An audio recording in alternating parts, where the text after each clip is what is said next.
Булгар радиосының 6-нчы милли музыкаль премиясы.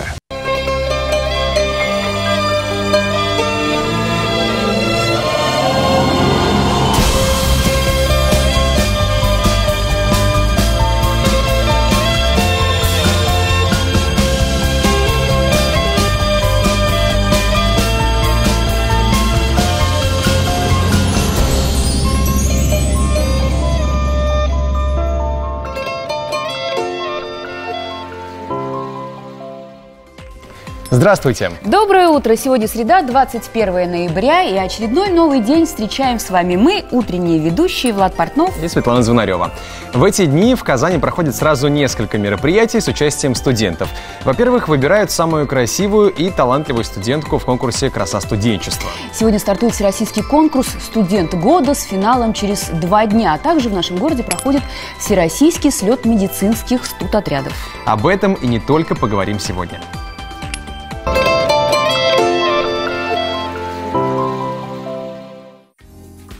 В стиле «Что такое газожидкостный пилинг?» На заметку необычные способы вылечить простуду. Приятного аппетита! Готовим ризотто с морепродуктами. В интернете есть такая шутка о студентах. Бывает такое, что в один прекрасный день у студентов просыпается желание учиться. Правда, на следующий день, как правило, наступает экзамен. К счастью, реалии современности заставляют студентов учиться регулярно и усердно. И все же мы решили узнать, что думают о студенческих годах сами студенты и те, кто были ими.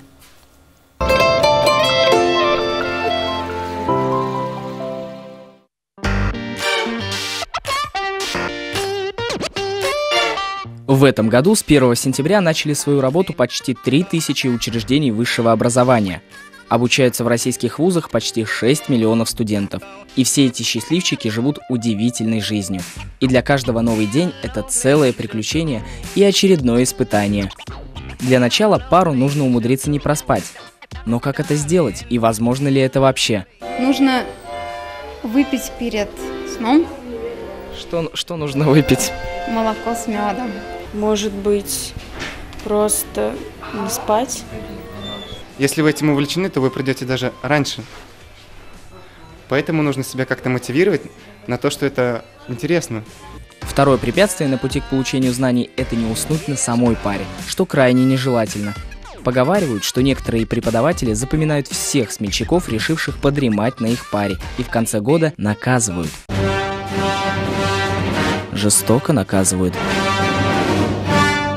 Но, как утверждают сами студенты, такой кары вполне реально избежать. Можно ли прийти на экзамен неподготовленным и сдать этот экзамен? Я считаю, что можно, потому что большинство студентов именно так и делают. Зачетную книжку открываешь форточку в общаге и кричишь: «Халява, халява, ловись!» Все, хоп, закрываешь зачетную книжку, ложишься спать, кладешь зачетку под подушку, утром просыпаешься, все, бодрячком, уверен, идешь в универ, заходишь, и тебе ставят автомат.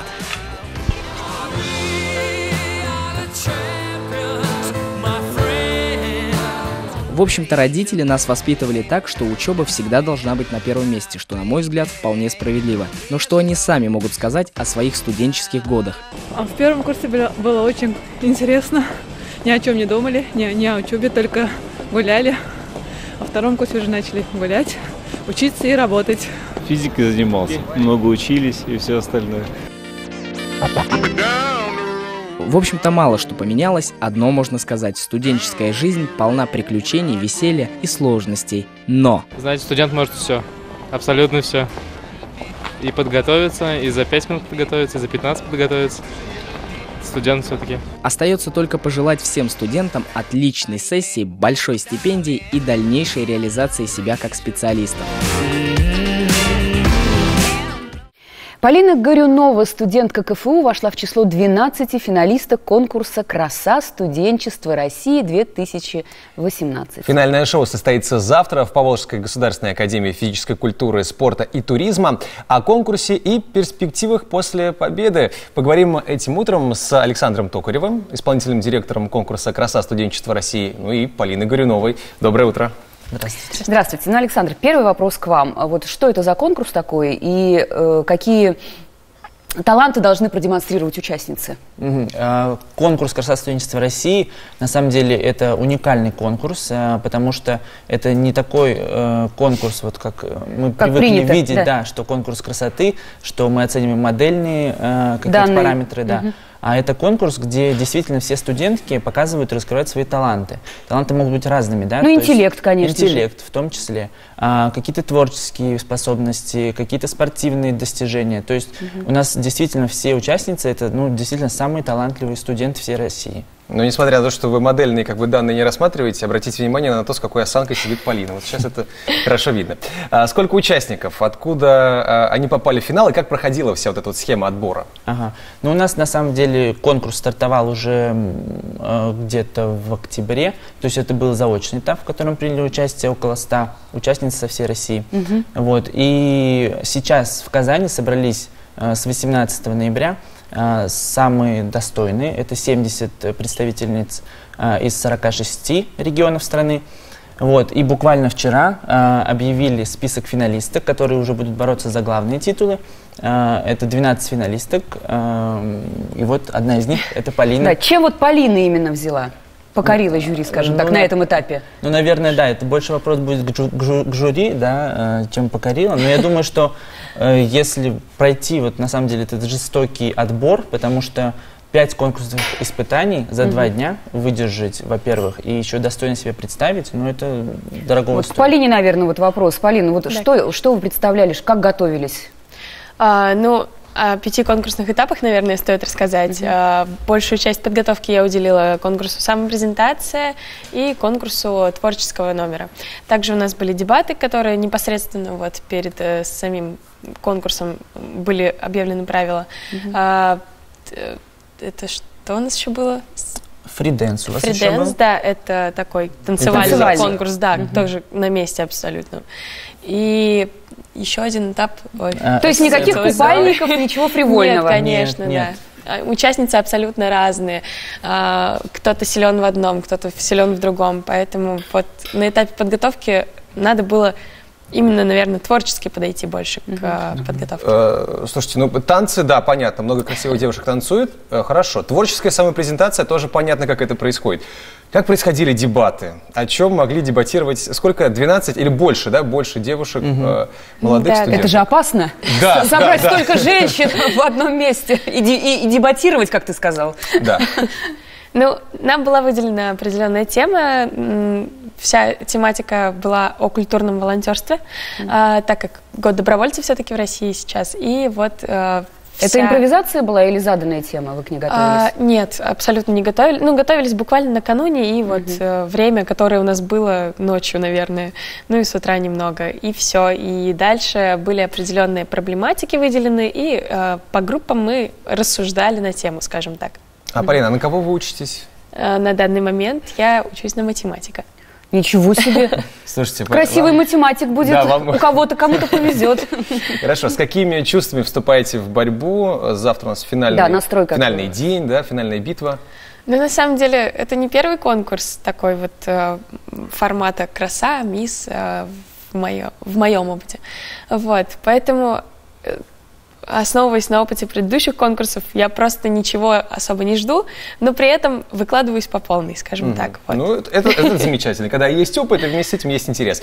Александр, и главный вопрос. Мы не можем его не задать. Какой приз? За что борются девушки? Получается, наверное, самое главное для победительницы красы — это стать лицом программы «Российская студенческая весна». Потому что «Краса студенчества России» — это одно из центральных мероприятий этой программы. И, соответственно, победительница станет лицом этой ей программы. Придется ездить, наверное, Да, участвовать во всех благотворительных мероприятиях, во всех, в том же «Студенте года», да. И, так сказать, материальные поощрения от оргкомитета — это 100 000 рублей получит главная победительница. Приятный бонус такой. Да, и, конечно, подарки от наших партнеров. Замечательно. Спасибо большое. Полин, мы желаем вам получить эти 100 000 рублей. В первую очередь, конечно, стать лицом, как вы сказали, всего студенческого движения в нашей большой стране.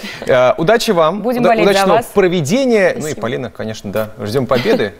послезавтра приходите с короной. Мы продолжим нашу программу после небольшой рекламы. Оставайтесь на ТНВ.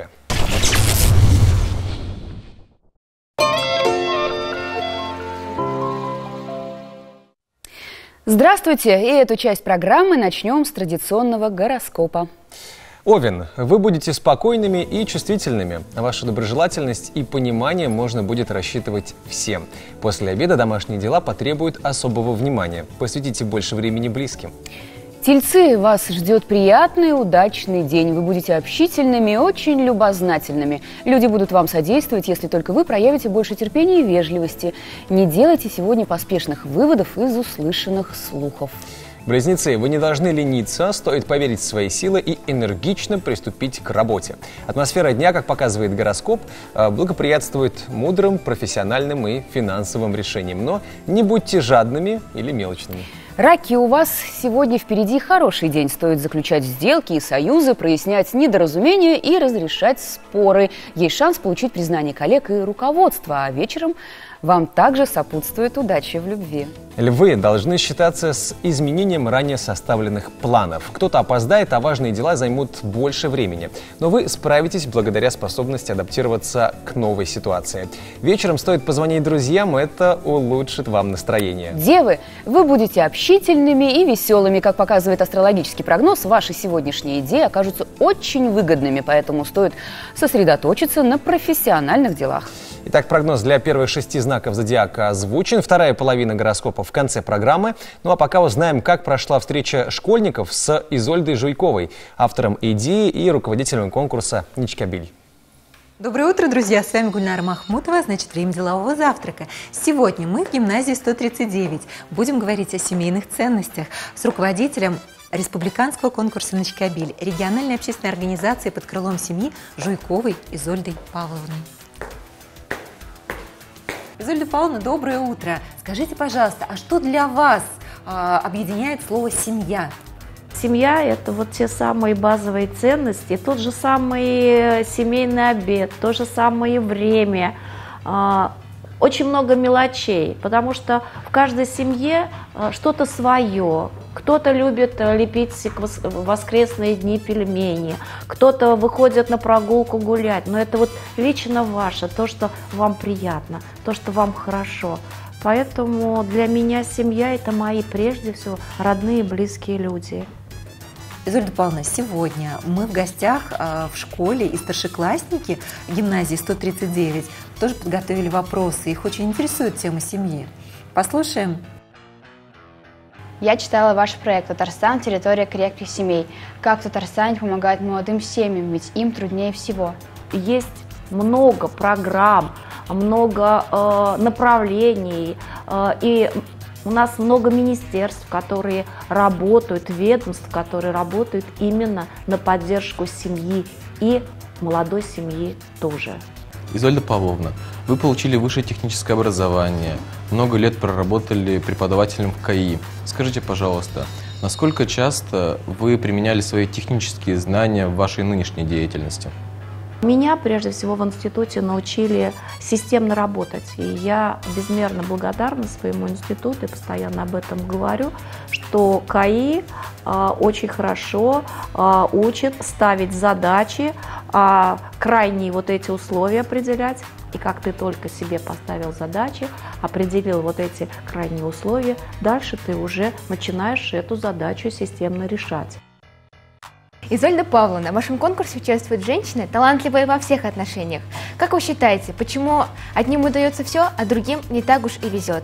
Господь вот с этим самым видением каждому человеку один раз в жизни он ко всем приходит. Но некоторые это не замечают. Они думают, что это какой-то проходящий момент, а другие вот за этот момент зацепляются.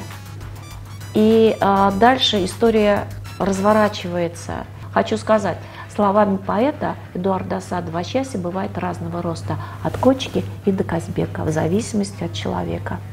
Видимо, поэтому кому-то удается все в одном направлении, кому-то в другом, кому-то в третьем. Друзья, Департамент продовольствия подготовил к нашей встрече очень вкусный и очень полезный завтрак. Предлагаю подкрепиться перед началом учебного трудового дня. Всем приятного аппетита!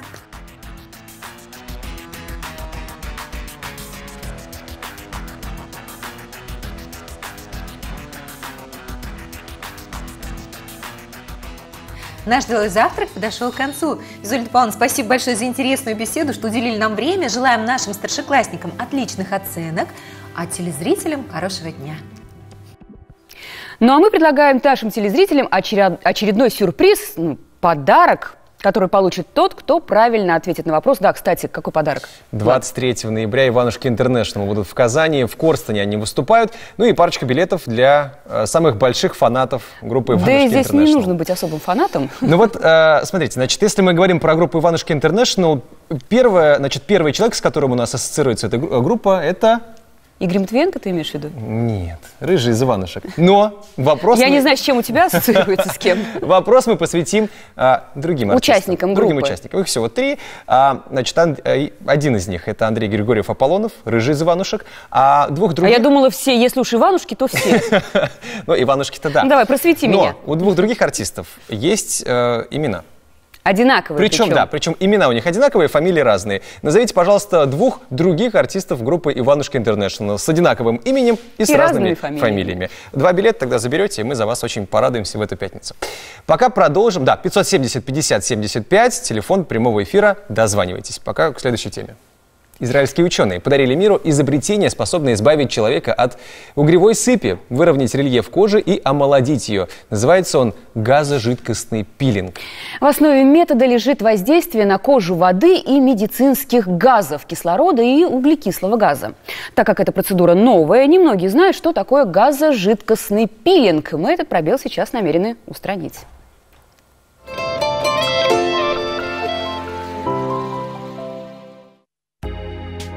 Каждая женщина мечтает оставаться молодой и красивой как можно дольше.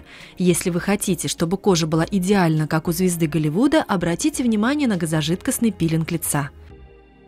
Сегодня мы с вами проведем очень интересную процедуру – газожидкостный пилинг и газожидкостная мезотерапия. Что она для вас делает? Во-первых, она очищает ваши клеточки от загрязнения, от черных точек, от комедонов. А также она насыщает клетки кислородом. Мы наносим оксидантную маску, которая насыщает уже в данный момент клетки кислородом, и она вот такая шипучая. И сразу дает свое действие на коже. Сейчас вытягивается вся грязь из кожи и насыщаются клетки кислородом. Убираем нашу оксидантную маску, которая уже поработала активно на нашей коже. Газожидкостный раствор содержит лечебные вещества и витамины, что дает возможность хорошенько увлажнить кожу, избавить ее от разного рода дефектов. Заливается в специальный аппарат для газожидкостного пилинга и мезотерапии. Специальный аппарат не только очищает кожу, но и осуществляет поверхностный массаж. Специалист может отрегулировать глубину воздействия, чтобы не причинить вреда коже пациента. Данную процедуру можно делать любому пациенту с 18 лет. Здесь нет каких-либо противопоказаний. Очень хорошо убираются акне и постакне рубцы.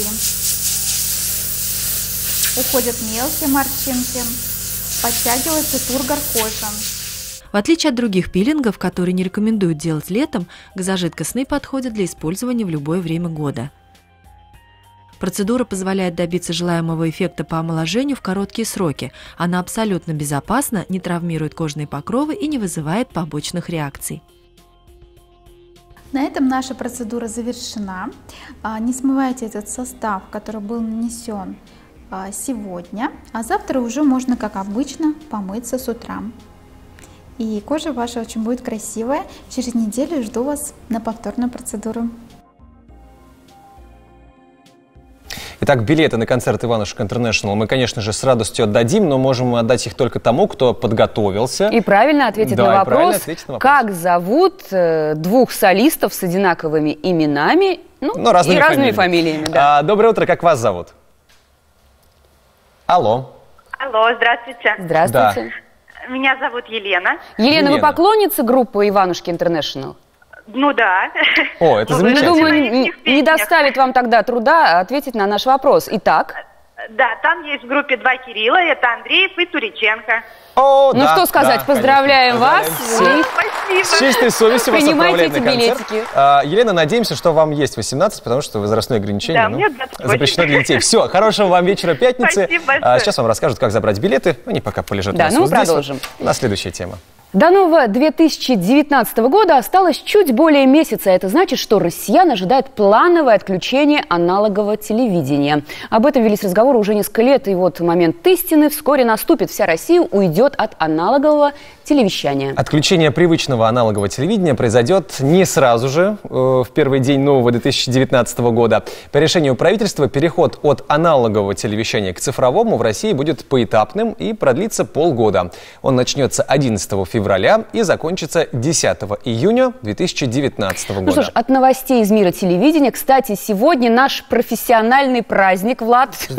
Поздравляю. Всемирный день телевидения. Перейдем к рассказу о том, какие программы приготовил наш телеканал для вашего сегодняшнего просмотра. Ох, это дурацкое! Магазин грабят, надо хозяину сообщить.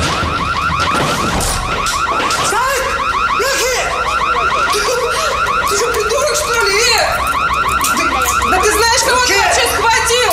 Слышишь? Я хозяйка магазина! Майоров предлагает Марго заключить фиктивный брак. Маша решает превратить подаренный ей магазин в личную квартиру. Ибрагим встречает в кафе Лену. Ясмин, смотрите сегодня в 9:00. Гульсерень Абдуллина не только великолепно поет, но и отлично готовит. Меня мама с бабушкой научили готовить манты, иш-пишма, кыстыбый, Я их люблю вообще. Прям. То есть ты настоящая татарская хозяйка? Наверное. Вместе с Русланом Шарафудиновым она приготовит не очень привычное для татарской кулинарии блюдо. Мы сегодня будем готовить пиште пешкен кетлит с овощами. Интригующее название. Секреты татарской кухни сегодня в 14:00 на ТНВ. Все-таки я полагаю, что климат психологический в нашей семье больше положительный, чем негативный, такой переменный, как погода. Они собрались здесь, чтобы рассказать, как психологический климат в семье влияет на здоровье. Личный опыт семьи Мударисовых. Здоровая семья, мама, папа и я. Смотрите сегодня в 14:45 на ТНВ.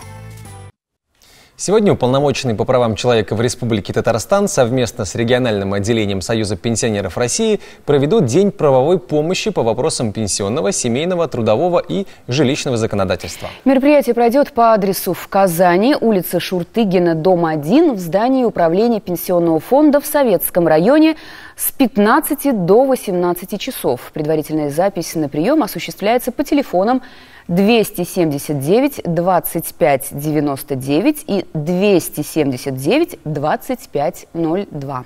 Мы продолжим программу другой темой. Послушаем, за что дети так любят выходные дни, на которых, кстати, осталось всего 3 дня.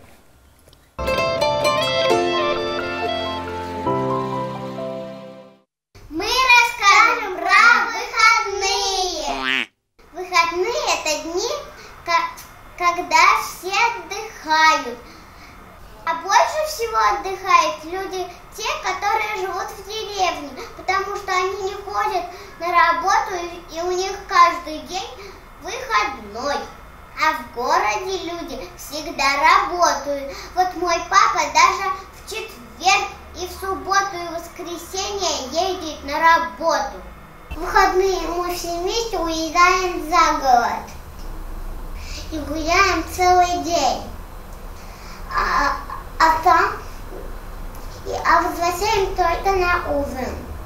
Вот бы было выходных 10 и 9 рабочих дней. Все бы можно было бы успеть. Я выходные люблю гулять с моим другом Даней, кушать чипсы и пить газировку. А мама выходные покупает гостинцы и подарки. А папа в выходные работает, потому что у него такая работа. В выходные можно веселиться. Летом можно ходить в зоопарк, зимой ходить за грибами. Выходных много, целых 2 дня.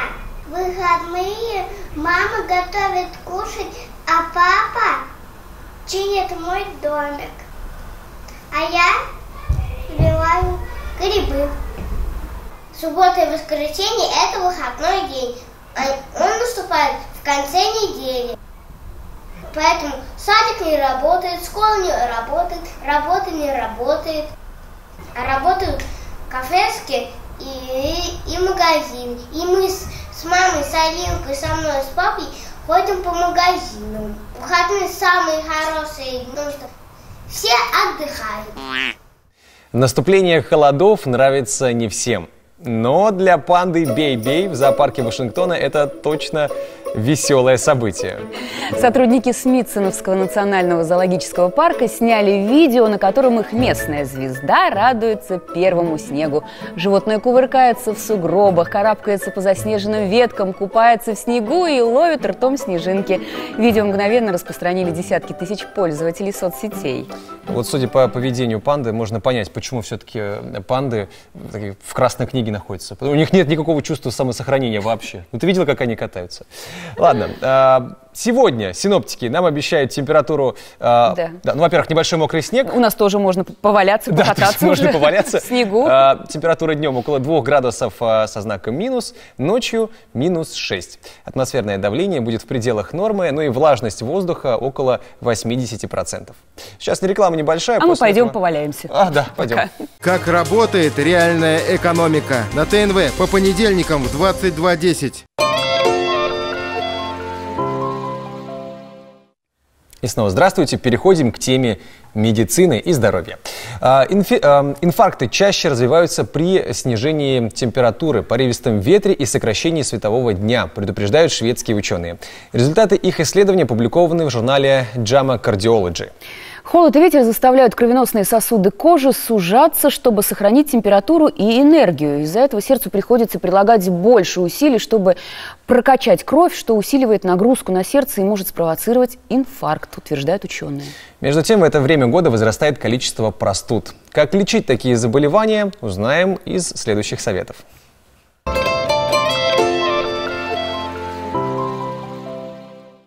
Высокая влажность, слякоть и мокрый снег – это благоприятные факторы для распространения вирусов и бактериальных инфекций.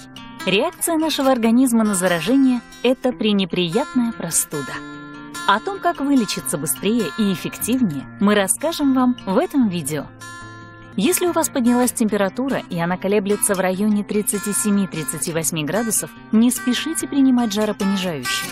Небольшое повышение температуры – это реакция на активизацию иммунного ответа организма. Но если температура поднялась выше 38, срочно выпейте жаропонижающее и вызывайте врача. В период болезни употребляйте богатую витаминами пищу. Она обеспечит ваш организм энергией для борьбы с простудой и будет способствовать увеличению количества гамма-интерферонов, белков, выделяемых клетками нашей иммунной системы в ответ на вторжение вируса. Такими помощниками в борьбе с инфекцией будут витамины и микро- и макроэлементы, содержащиеся в орехах, чесноке и цитрусовых. Было доказано, что прием витамина С помогает выздороветь на 1,5-2 дня быстрее, поскольку витамин С увеличивает число интерферонов и Т-лимфоцитов, участвующих в иммунном ответе. Если у вас нет противопоказаний к аскорбиновой кислоте, мы рекомендуем вам приобрести ее в виде порошка, фасованного в небольшие пакетики. Растворите несколько пакетиков аскорбиновой кислоты в воде и принимайте в течение дня. И напоследок хотим обратить ваше внимание на то, что лучшим средством от простуды все же является обильное питье и сон. Поэтому выпейте полезный травяной чай с имбирем и медом и отправляйтесь в кровать. Также не забывайте, что количество выпитой за день воды во время болезни должно равняться 2,5–3 литрам. И, конечно, стоит понимать, что данные советы применимы лишь на первом этапе болезни. Если же спустя несколько дней вам не становится легче и симптомы усиливаются, следует обратиться к врачу. Берегите свое здоровье, лечитесь с умом и помните, что лучше всего иммунитет укрепляют регулярные физические нагрузки. Ну вот когда человек болеет, всегда хочется вот его пожалеть или сделать что-нибудь приятное. Вот, например, побаловать себя и своих близких чем-то вкусненьким и оригинальным. К примеру, блюдом из итальянской кухни ризотто. Да, знаете ли вы, что первые письменные упоминания об этом блюде датируются еще XVI веком. В книге известного кулинара Бартоломео Скаппи нашли около 1000 рецептов ризотто. Мы же расскажем об одном варианте приготовления – ризотто с морепродуктами.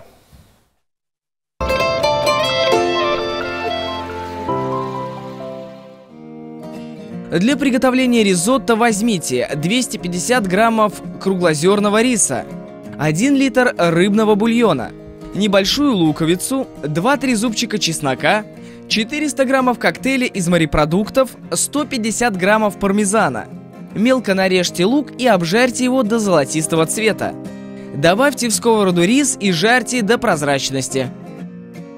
Добавьте часть бульона и каждый раз ждите, пока он впитается.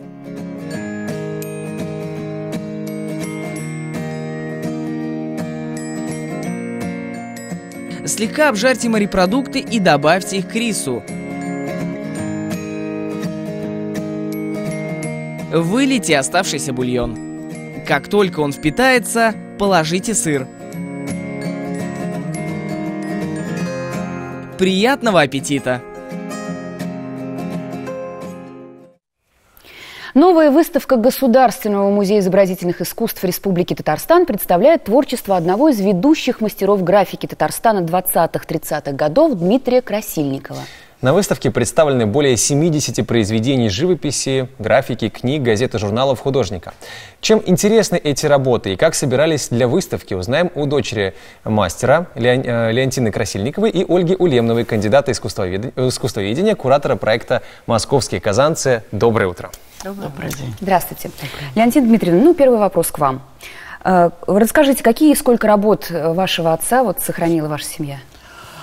Работ очень много. Мы собирали их. У меня еще было 2 брата, и работы хранились частично у меня, частично у одного брата, частично у другого брата. Они сейчас уже ушли из жизни, их нет, поэтому работы собирали из разных домов. Но сейчас где-то живописных работ осталось где-то 30, 40, 45 работ. А графических работ, их трудно сосчитать. Их много, разрозненные такие. Их 70 работ привезли мы сюда, да? 70 работ здесь. И еще дома остались, конечно, тоже много работ. Порядка 200, может быть. Порядка 200 работ есть, да. Но... конечно, мы не все отобрали работы сейчас, остались частично дома. И потом часть графических работ я подарила в Минск, когда он работал в Минске, и подарила Музею Отечественной войны. Они с удовольствием взяли эти работы и были очень довольны, потому что он работал сразу после, даже еще не после войны, в 1944 году он работал в Минске в журнале, эта газета была, листовка «Раздавим фашистскую гадину», которая распространялась в тылу врага, и там было много его карикатур. И после освобождения Минска журналы переименовали в «Вожик». Это как бы филиал журнала «Крокодил» московского. Организовал этот журнал, по-моему, это Московский союз художников. Потому что в начале, в 1944 году, он работал сначала в Москве, из Москвы, а потом уехал в Минск. И работал там. В общем, мы одну часть биографии затронули. Да. Давайте попробуем теперь весь творческий путь как-то рассказать, главными вехами, да, с помощью главных вех. Ольга Львовна, пожалуйста. Да, Дмитрий Красильников – это, конечно, один из очень ярких, очень талантливых художников-графиков 20-х годов Татарстана. Он из той плеяды молодых художников, которые формировались, татарских профессиональных художников изобразительного искусства, да, который формировался в 20-е годы в стенах Казанской художественной школы, и тогда уже это было Казанское художественное училище. Ведь до революции профессиональных художников у татар практически не было. Это были начинающие, любители, так сказать, самоучки. А вот профессиональная такая когорта именно в это время. И вот Дмитрий Красильников был одним из самых ярких, талантливых. И уже во время учебы в Казани он начал сотрудничать с журналами татарскими. Аул Яшляре, Азат Хатын, с газетами, Гзыл Яшляре, с издательствами, татарским книжным издательством, тогда это был Татиздат, с издательством Татнаркомзема. Тогда очень большое внимание уделялось вот печати периодической, книжной, и вот эти молодые художники, они как раз нацелены были вот на эту область, что ли, нашей культуры. Но когда вот училище было, институт был преобразован уже в училище, многие художники были вынуждены уезжать для продолжения образования, для получения уже высшего образования, прежде всего в Москву. Вот так и Красильников Дмитрий уехал в Москву, поступил в ХУТИИН и уже в 1933 году закончил полиграфический институт, в который был реорганизован в ХУТИИН. И в Москве он тоже продолжал сотрудничать с газетами и журналами, то есть творческий путь продолжался. И это были именно татарские журналы. «Октябрь и Баласы», где был главным редактором Нусат Джалиль. И они были в больших таких очень, дружеских, очень тесных отношениях.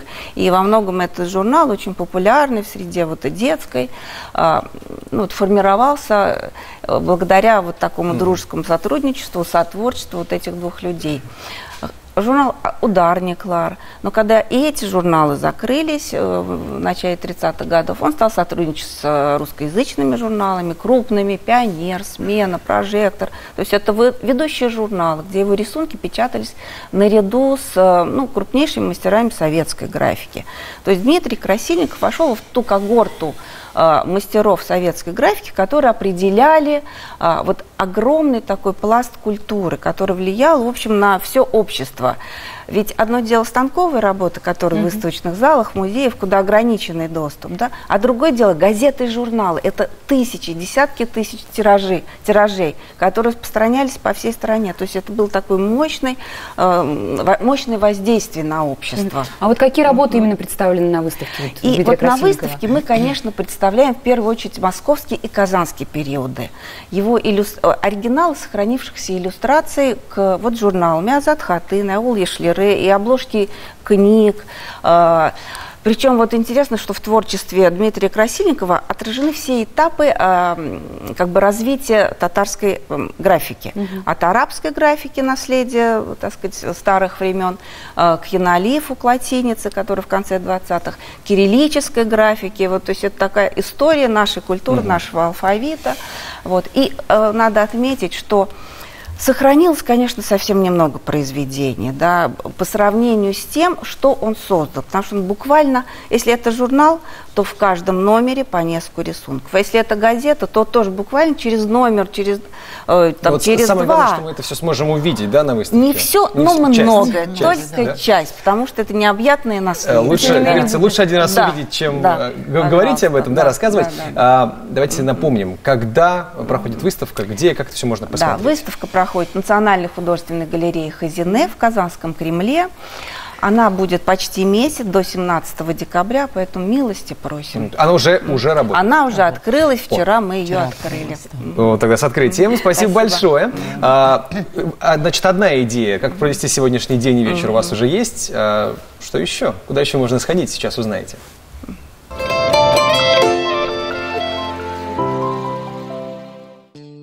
Центр «Эрмитаж Казань» приглашает на выставку «Художественное литье Урала». История знаменитого каслинского литья насчитывает почти 3 столетия. Его традиции зародились еще при Петре I и затем лишь совершенствовались, достигнув своего наивысшего расцвета в начале 20 века.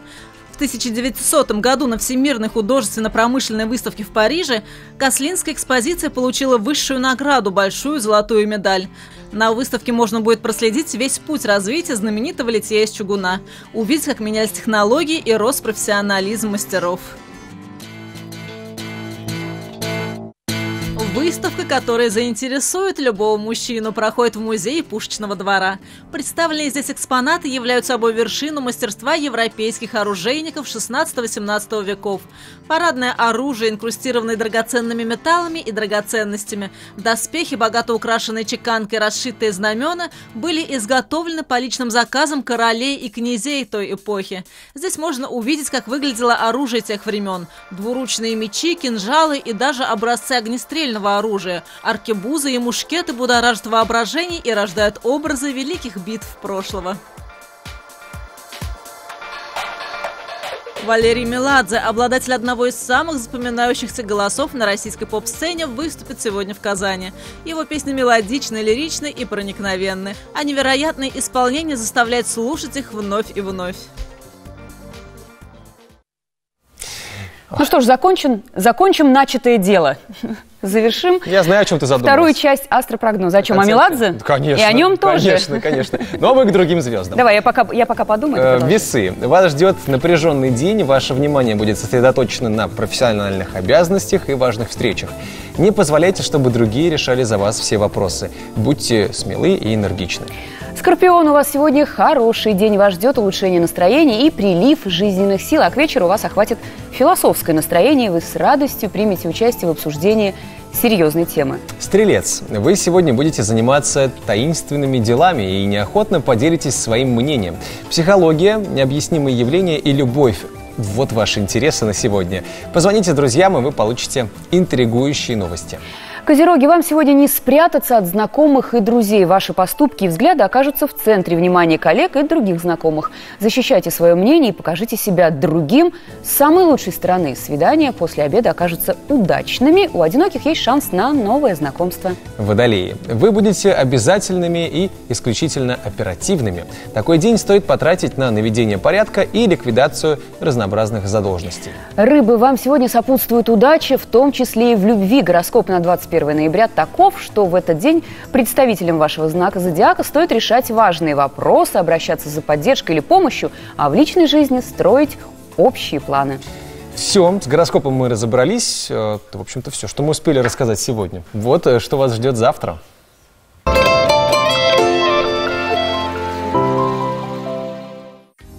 Дизайн. Продолжаем делиться секретами креативного освещения в помещении. Форма. Зачем нужна степ-платформа? Приятного аппетита! Готовим ролл тортилья.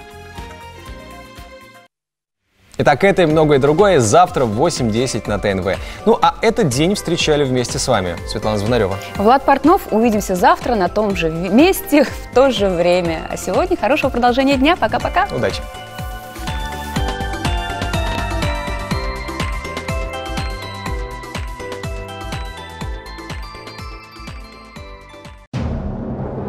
Күңел түренә яшерелгән хискә ирек бирсин сойлап алырга. Илһамланып җыр-моң ахәңенә канатланып балкып янырга. Канатландыра торган җырлар. Болгар радиосының 6-нчы милли музыкаль премиясе. 8 декабрь. Пирамида.